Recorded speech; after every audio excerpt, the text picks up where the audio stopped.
On this episode, we talk about using Medium if you're a visual artist, an app that's taking my Instagram game up a notch and going all in. Ray.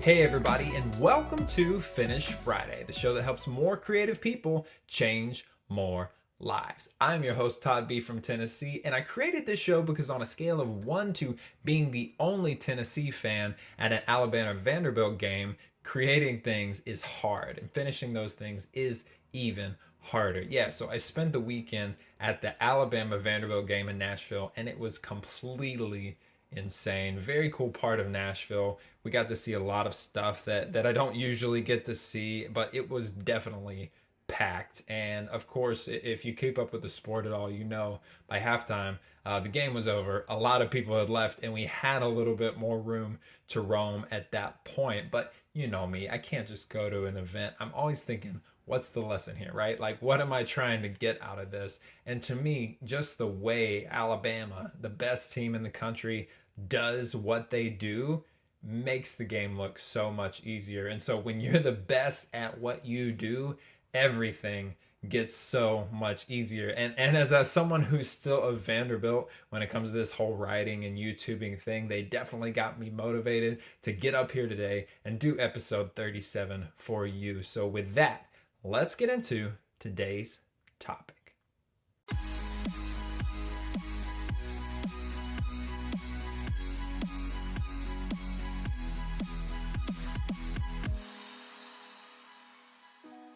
Here's where I think the disconnect happens. So many things in life require a just in case plan.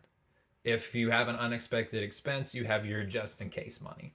If you lose your job, you got your just in case network over here to make sure that nobody goes jobless. And if you eat too much Mexican food on Thursday night, you have your just in case Alka Seltzer on the nightstand to make up for that error in judgment. But here's the thing, whenever you get into your work and your art, a just in case state of mind is a disaster. And I talked about football earlier today, right? So let's use that example again. If I were the coach and I decided that I needed to keep my throwing arm steady, just in case we lose all of the quarterbacks and every member on the team is gone and I got to go in, that would be completely ridiculous, right? So what does the coach do? The coach coaches, because that's the best thing he can do at this point in time. And this is not about you guys narrowing your focus. We talked about how I feel about that. I think all creative people have to have a wide range of interests. This is about going deep on the things that you care about most. And that's not easy, because that takes bravery, and that takes fearlessness, and that takes commitment, and that takes faith without knowing what's going to be on the other end of that tightrope. And so I beg you today, ditch that just in case mindset and see what happens. Today, go all in.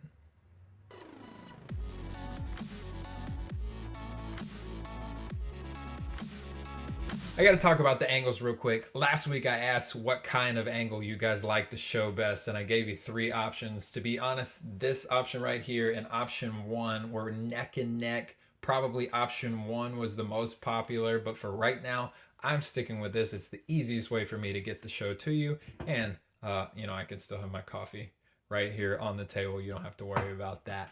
This week's question of the week comes from Georgie St. Clair. Georgie asked, somebody shared a post of yours on Medium and I've followed you ever since. Thank you. Do you think a visual artist can benefit from being on Medium? And Georgie, that's an amazing question, and it's definitely legitimate. And before I answer it, actually, I'm going to talk about where Medium is as a platform right now so that we can all be on the same page. Last year, the turmoil kind of started, right? They had a whole rebranding. They had a whole new thing going on. Earlier in 2017, this year, they sacked a whole bunch of people and lost a whole bunch of staff and really kind of seemed to be floundering and trying to figure out things most of this year. And now we have a new brand design, we have a new model of business, and Ev Williams has said he's trying to steer away from ad-driven content, which I think is an amazing goal. And so this is probably some of the turmoil that comes with trying to figure out how to do that. But in a recent interview with Fast Company, he's been on the record as saying it's looking very promising in terms of engagement with the content. And so what that means to me is that he's very thrilled with the new model they have now, and he's seeing the numbers to back it up, because for a while people weren't on Medium that much and they didn't contribute and they didn't clap it up or recommend stuff they saw or anything like that. So I think this is an incredible time to get in as a visual artist on Medium. And Georgie, I'm talking to you directly right now. I love your stuff, but it's not going to work on Medium without a little bit of tweaking. The two best things that work on Medium for visual art are one that tells a story, right? So you got a series of pictures or whatever that kind of maps out what you're doing and can take people along with you. And the second thing that works well on Medium is like an infographic, a longer form, informational and funny kind of thing. It can be a picture, but remember, that's not exactly native for what Medium is. It can work, but you have to tweak it a little to get it where you want.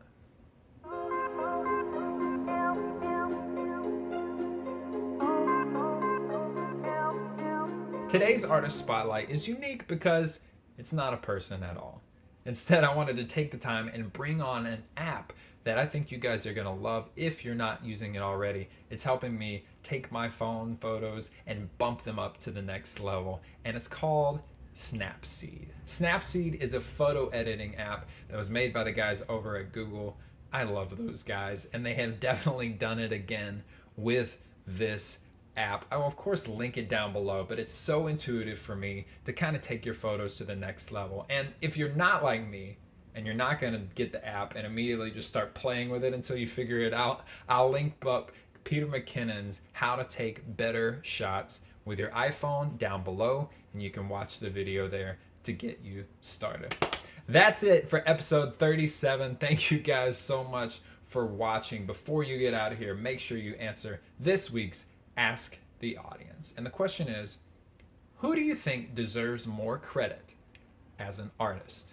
I'm always looking to see what you guys are interested in, who you're into, and who deserves a spot on the show. Before you get out of here, make sure you answer that question. So that's it for this week. Thank you so much as always. Again, I'm Todd B from Tennessee. Make sure to thumbs up the show if you loved it, and I will talk with you next week.